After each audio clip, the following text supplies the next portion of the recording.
Welcome to special analysis. నేను రమ మండవ. ఈ రోజు అనాలిసిస్‌లో భాగంగా మనం తీసుకోబోతున్న టాపిక్ ఏంటంటే, తిరుమల లడ్డూ వ్యవహారంలో మనం సైలెంట్ అయితే బెటర్ అంటూ జగన్‌మోహన్ రెడ్డికి సలహా ఇస్తున్న సీనియర్‌లు అని చెప్పేసి నేను టైటిల్ పెట్టడం జరిగింది. సో, ఈ అంశం మీదే మనం మాట్లాడే ప్రయత్నం చేద్దాం. ఇక్కడ చూసినట్లయితే తిరుమల లడ్డూ వ్యవహారం. ఈరోజు అధికార అండ్ ప్రతిపక్ష పార్టీల మధ్య ఏడాది కాలంగా, ఏడాదిన్నర కాలంగా ఇదే ఇష్యూ పదే పదే తెర మీదకొస్తా ఉంది. చంద్రబాబు నాయుడు స్టార్టింగ్‌లో తిరుమల లడ్డూలో కూడా కల్తీ జరిగింది. వైఎస్ఆర్‌సీపీ హయాంలో. దీనిలో యానిమల్ ఫ్యాట్ కూడా కలిసింది అన్న తర్వాత ఈ ఇష్యూ రాష్ట్ర వ్యాప్తంగానే కాదు, ప్రపంచవ్యాప్తంగా ఉన్న శ్రీవారి భక్తులందరిలో కూడా కొంత ఆగ్రహాన్ని, ఆవేశాన్ని నింపింది. అందుకే జగన్మోహన్ రెడ్డి దిష్టి బొమ్మలు కూడా తగలబడ్డాయి ఆ రోజున. అసలు ఈ విషయంలో జగన్మోహన్ రెడ్డి అప్పట్లో డిఫెన్స్‌లో పడ్డారు. తిరుమల వెళ్తాను ప్రాయశ్చిత్తం చేసుకోవడానికి అన్నట్టుగా ఒక పర్యటనకి ప్రకటన చేసి, తర్వాత డిక్లరేషన్ అడిగితే కామ్ అయిపోయినారు. బట్ ఆ డిక్లరేషన్ స్వయంగా పవన్ కళ్యాణే వెళ్లి తన కూతుర్లిద్దరిని తీసుకెళ్ళి అక్కడ డిక్లరేషన్ ఇచ్చి, అటు జగన్మోహన్ రెడ్డికి పూర్తిగా సాలిడ్‌గా సమాధానం చెప్పే ప్రయత్నం చేశారు. సో, స్టార్టింగ్‌లో మాత్రం ఈ ఇష్యూలో డిఫెన్స్‌లో పడింది వైఎస్ఆర్‌సీపీ. తర్వాత దీంట్లోంచి తేరుకొని సుబ్బారెడ్డిని ముందు పెట్టి జగన్మోహన్ రెడ్డి ఒక కొత్త డ్రామా తెరదీశారు. ఆయన సుప్రీంకోర్టు మెట్లెక్కే ప్రయత్నం జరిగింది. సుప్రీంకోర్టు ఒక సీబీఐని డైరెక్ట్ చేసింది. సీబీఐ సిట్ ఏర్పాటు చేసింది. సిట్ లేటెస్ట్‌గా కోర్టులో చార్జ్ షీట్ ఫైల్ చేసింది. దాంట్లో పూర్తిగా అది కల్తీ జరిగింది. కెమికల్స్‌తో నిండిపోయిన లడ్డు అది. అది అసలు నెయ్యే కాదు అని తేల్చి చెప్పిన తర్వాత ఇంకోసారి సంచలనం అయింది. అయితే దీన్ని కూడా దాంట్లో యానిమల్ ఫ్యాట్ ఉందన్నారు గతంలో, ఇప్పుడు లేదు అని చెప్పి వైఎస్ఆర్‌సీపీ దీన్ని హైలైట్ చేస్తూ ఈ పాయింట్‌ని మసిపూసి మారేడుకాయ చేసే ప్రయత్నం చేసింది. అయితే ఈ క్రమంలో నేషనల్ మీడియా కూడా దీన్ని టేకప్ చేసిన తర్వాత ఈరోజు వైఎస్ఆర్‌సీపీ ఇక ఏ ఇష్యూ లేక దానికి టీటీడీకి నెయ్యి సప్లై చేసింది హెరిటేజే ఇందాపూర్‌ని అడ్డం పెట్టుకొని అనే అంశాన్ని తెర మీదకి తీసుకొస్తా ఉంది.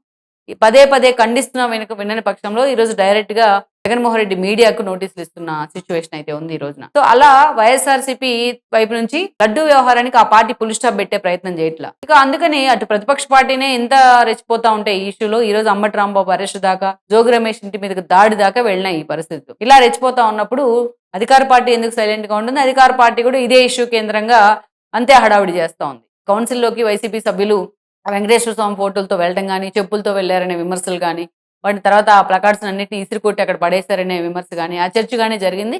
సో, ఏదో ఒక రూపంలో 2 పార్టీలు నువ్వా నేనా అన్నట్టుగా ఈ తిరుమల లడ్డు వ్యవహారం మీద మాత్రమే ఫోకస్ పెట్టాయి. ఇక మిగతా ఇష్యూలు రాష్ట్రంలో ఎన్ని ఇష్యూలున్నాయి, ఈ ఇష్యూలన్నీ కూడా పక్కకి వెళ్ళిపోయి పక్కదారి పడుతున్న పరిస్థితి అయితే ఉంది. ఇష్యూ కేంద్రంగా. ఎందుకంటే ఈ ఇష్యూ ఏదో ఒక చర్చకి తావిస్తుంది కాబట్టి అటు మీడియా గాని, మెయిన్ స్ట్రీమ్ మీడియా గాని, సోషల్ మీడియా కూడా ఇదే ఇష్యూని హైలైట్ చేస్తా ఉంది. ఇన్ని ఇష్యూలు ఉన్నప్పటికీ రాష్ట్రంలో. ప్రభుత్వం కూడా ఏకసభ్య committee Chandrababu Naidu already announce చేసిన క్రమంలో ఈరోజు మాజీ ఐఏఎస్ దినేష్ కుమార్ ఆధ్వర్యంలో ఏకసభ్య కమిటీని కూడా ఫామ్ చేసింది. ఇక్కడ ఏకసభ్య కమిటీని ఫామ్ చేసిన తర్వాత ఈరోజు వైఎస్ఆర్‌సీపీ దానికి సంబంధించి ఇంకా పూర్తి స్థాయిలో అయితే స్పందన లేదు గానీ, బట్ ఇక్కడ మాత్రం కొనుగోలు కమిటీలో ఉంది ఎవరు? ఆ రోజున టీటీడీ బోర్డ్ చైర్మన్‌గా ఉన్న సుబ్బారెడ్డి, అదేవిధంగా ఆ రోజు తిరుపతి ఎమ్మెల్యేగా ఉన్న భూమన కరుణాకర్ రెడ్డి, అదేవిధంగా తుడా చైర్మన్‌గా టీటీడీ బోర్డులో గౌరవ సలహాదారుగా ఉన్న చెవిరెడ్డి. ఈ ముగ్గురు లింకులున్నాయి. కొనుగోలు కమిటీలో ఈ ముగ్గురు ఉన్నారు. అందుకే ఈ ముగ్గురుని కూడా బాధ్యులు చేస్తా ఏదో ఒక రిపోర్ట్ రాబోతుందనేదైతే ఒక చర్చ అయితే జరుగుతోంది. సో, దాన్ని పక్కన పెడితే వన్ సైడ్‌గా ఆ పార్టీలో ఉన్న చాలా మంది ఒప్పుకుంటున్నారు తప్పు జరిగింది అని. ఆ రోజు టీటీడీ బోర్డు చైర్మన్‌గా ఉన్న సుబ్బారెడ్డి అడల్ట్రేషన్ జరిగిందని ఇప్పుడు ఒక 10 టైమ్స్ చెప్పుంటారు. సో, నేషనల్ మీడియా ముందే. సో, జగన్మోహన్ రెడ్డి ఎంత దీని మీద ఫోకస్డ్‌గా వెళ్దాము, దీని మీద పూర్తి స్థాయిలో ఏదో ఒక ఇష్యూని హైలైట్ చేద్దాం అనుకున్నా, సుబ్బారెడ్డి లాంటి వాళ్ళు ఆయన ముందర కాళ్ళకి బంధాలు వేసే ప్రయత్నం చేస్తున్నారు. సో, జగన్మోహన్ రెడ్డి తిరుమల లడ్డూ వివాదానికి సంబంధించి ఏ ఇష్యూ తెర మీదకి తీసుకొస్తున్నా దానికి రివర్స్‌లో ఇంకొక ఇష్యూ వస్తోంది. ఈరోజు ఇందాపూర్ డైరీని హెరిటేజ్‌కి లింక్ చేసి మాట్లాడుతూ ఉంటే, ఈరోజు మొత్తం జగన్మోహన్ రెడ్డి మీడియాతో సహా, జగన్మోహన్ రెడ్డి సోషల్ మీడియా ప్రతినిధులతో సహా, ఆ పార్టీ నేతలు బొత్స లాంటి వాళ్ళు కూడా లీగల్ నోటీసులు అందుకున్న పరిస్థితి. 100 కోట్లకి డిఫర్మేషన్ వేసింది హెరిటేజ్. సో, అందుకనే ఈరోజు ఈ వ్యవహారంలో ఎంత సైలెంట్ అయితే అంత బెటర్ అన్న చర్చ వైసీపీలో జరుగుతోంది. ఎందుకు జరుగుతోంది అంటే, ఈ ఇష్యూ కేంద్రంగా అసలు వైఎస్ఆర్‌సీపీ ఏ ఇష్యూ మీద ముందుకెళ్తానే అంశంలో ఒక క్లారిటీ ఉండట్లా. ఈరోజు కాన్స్టిట్యుయెన్సీలో సమన్వయకర్తలు నియమించాలని జగన్మోహన్ రెడ్డి అనుకుంటూ కొన్ని కాన్స్టిట్యుయెన్సీలు టచ్ చేసే ప్రయత్నం చేశారు. ఇక్కడ కూడా ఆ పని మీద జగన్మోహన్ రెడ్డి ఫోకస్ పెట్టట్లేదు. అదేవిధంగా జిల్లాల పర్యటన చేస్తారు, నియోజకవర్గాల పర్యటన చేస్తారని చర్చ జరిగింది. ఆ విషయం ఎక్కడా చర్చ జరగట్లా. అంతేకాదు ఇంకోవైపు నియోజకవర్గాల వారీగా ఒక్కొక్క కాన్స్టిట్యుయెన్సీ నేతలందరినీ కూడా పిలిపించుకొని మాట్లాడతాను అని కూడా జగన్మోహన్ రెడ్డి చెప్పారు. కొన్ని ప్రయోగాలు కూడా చేశారు. కానీ ఈ తిరుమల లడ్డు వ్యవహారం కేంద్రంగా, ఈ గందరగోళం కేంద్రంగా ఎక్కడ కూడా ఆ యాక్షన్ ప్లాన్ రూపొందించారు. పార్టీ ఆఫీస్ లో ఎవరైనా వచ్చినా కోఆర్డినేట్ చేయడానికి ఒక సీనియారిటీ ఉన్న నేత అక్కడ ఉండాలి. సో, జగన్మోహన్ రెడ్డి తరపున మెసేజ్ జనంలోకి తీసుకెళ్లగలిగే ఒక నేత అక్కడ ఉండాలి. లైక్ విజయసాయి రెడ్డి తరహాలోని ఒక ప్లానింగ్ జరిగింది జగన్మోహన్ రెడ్డి వైపు నుంచి. ధర్మాన ప్రసాద్ని అక్కడ పెడదాం అనుకున్నారు. కానీ దాని ఎగ్జిక్యూషన్ లో మాత్రం ఈ రోజు ప్రాబ్లం ఉంది. అంతేకాదు తనకు ఒక మంచి టీం కావాలి, పిఆర్ టీం పూర్తి స్థాయిలో పక్కదారి పట్టిస్తున్న పిఆర్ టీం పక్కన పెట్టి ఒక కొత్తగా పిఆర్ టీం నియమించుకుందాం అనుకున్నారు జగన్మోహన్ రెడ్డి. అది జరగట్లా. ఈ రోజు మొత్తం జగన్మోహన్ రెడ్డి జిల్లాల పర్యటన అయిపోయిన తర్వాత మళ్ళా కొన్ని చోట్ల కూటమి ప్రభుత్వ బాధితులు అని చెప్పేసి కొన్ని చోట్ల కొంతమంది పరామర్శిద్దాం అనుకున్నారు. అది జరగట్లేదు. సో తను అడిగిన వాళ్ళందరికీ కూడా రోజుకు 10 మంది చొప్పునైనా కీలక నేతలకు అపాయింట్మెంట్ ఇద్దాం అనుకున్నారు. అది జరగట్లేదు. ఇక పార్టీ వైపు నుంచి ఇన్ని ఇష్యూలు వస్తున్నాయి. బడ్జెట్ మీద జగన్మోహన్ రెడ్డి సుదీర్ఘంగా 3.5 గంటలు మాట్లాడితే అది ఎవరికి ఒక్క ముక్క కూడా ఎక్కలేదు. అదే అసెంబ్లీకి వచ్చి మాట్లాడుంటే చాలా బాగా వెళ్ళుండేది జనంలోకి. అంటే కీలక అంశాల మీద ఎలా స్పందించాలనే అంశాన్ని తిరుమల లడ్డు కేంద్రంగా జగన్మోహన్ రెడ్డి మర్చిపోవడం జరిగింది. ఎప్పుడైతే ఈ తిరుమల లడ్డు వివాదం పట్టుకున్నారో అప్పుడే సూపులో పడింది వైఎస్ఆర్సీపీ.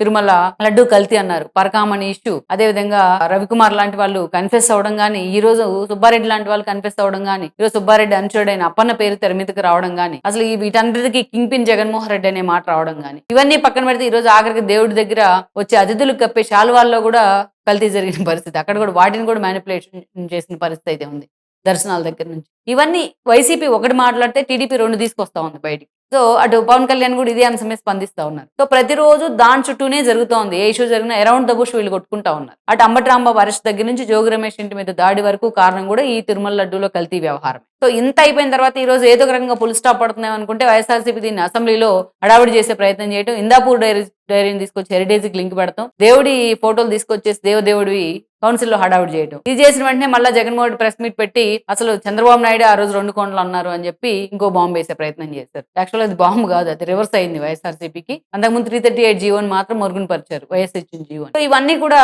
ఈ ఇష్యూని అసలు ఎటు తిరిగి ఎటు వెళ్తుందో ఎవరికి కూడా అర్థం కాని పరిస్థితి. సో ఇలాంటి క్రమంలో అసలు ఫోకస్డ్ గా ఇష్యూ మీద వెళ్లాలంటే తిరుమల లడ్డు వ్యవహారాన్ని పక్కన పెడదాం. ఇప్పటికే బీజేపీ గానీ, ఆర్ఎస్ఎస్ పెద్దలు గానీ, చాలా మంది విశ్లేషకులు గానీ ఈ ఇష్యూకి ఒక ఫుల్ స్టాప్ పెట్టండి అని కోరుతా ఉన్నారు. అందుకే ఈ ఇష్యూకి ఫుల్ స్టాప్ పెట్టే ప్రయత్నం చేద్దాం, లేకపోతే ఇది మనల్ని ఎటో తీసుకెళ్తా ఉంది, ఏదో ఒక రూపంలో పూర్తి స్థాయిలో మనం జనంలో కూడా పలచన అవుతున్నాం అన్న చర్చ వైసీపీలో జరుగుతూ ఉంది. సీనియర్లు కూడా చాలా మంది జగన్మోహన్ రెడ్డి సలహా ఇస్తా ఉన్నారు, ఈ విషయానికి ఫుల్ స్టాప్ పెడదాం, ఈ విషయంలో ఒక సింపుల్ గా ఒక క్షమాపణ అడిగి మన వైపు నుంచి ఒక ఫుల్ స్టాప్ పెట్టే ప్రయత్నం చేద్దాం అనే చర్చ జరుగుతోంది. మరి దీంట్లో జగన్మోహన్ రెడ్డి ఏ స్టాండ్కి నిలబడతారో అనేది కూడా మనం చూడాలి.